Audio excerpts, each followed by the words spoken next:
প্রতিটি 12-11 নম্বর একই ধাতুর পাত থেকে তৈরি দুটি ফাঁপা গোলকের ব্যাসের দৈর্ঘ্য যথাক্রমে 21 সেন্টিমিটার এবং 17.5 সেন্টিমিটার। গোলক দুটি তৈরি করতে যে পরিমাণ ধাতু লেগেছে তাদের অনুপাত নির্ণয় করে। তো প্রথম গোলকের ব্যাসার্ধ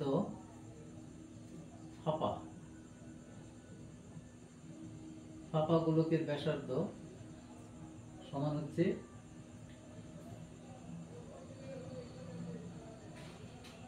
21/2 সেন্টিমিটার। তো তাহলে দ্বিতীয় গোলকের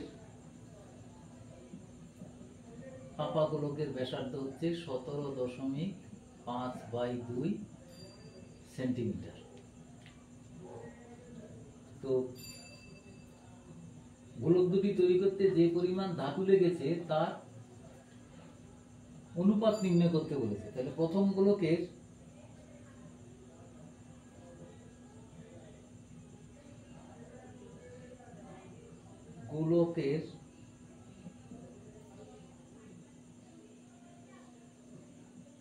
ধাতুর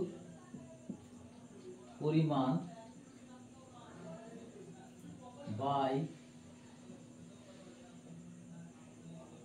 দ্বিতীয় গোলকের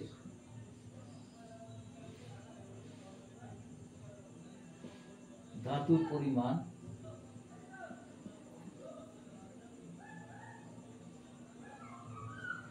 ইকুয়াল টু হচ্ছে 4πr²। 4 × π × 21/2 তার স্কয়ার আর ডিভাইড বাই 4π × 17.5/2 তার স্কয়ার। তো ইকুয়াল টু হচ্ছে 21/2 × 21/2 গুণিত 2 × 2/17.5 গুণিত 17.5।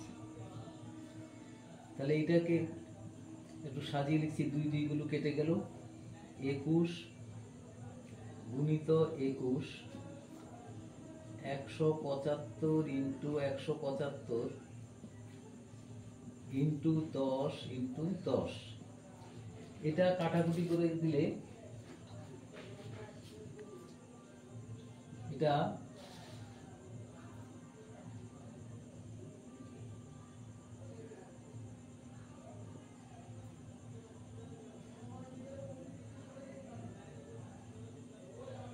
যদি আমি 7 দিয়ে কাটি, দেখো 3, আর এটা 7 দিয়ে কাটলে 7 দুগুণে 14, 25। এটা 7 দিয়ে 3, এটা 25।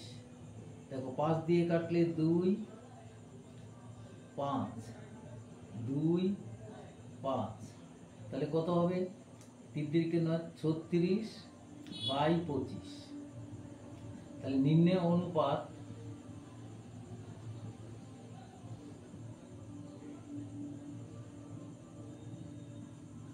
36:25।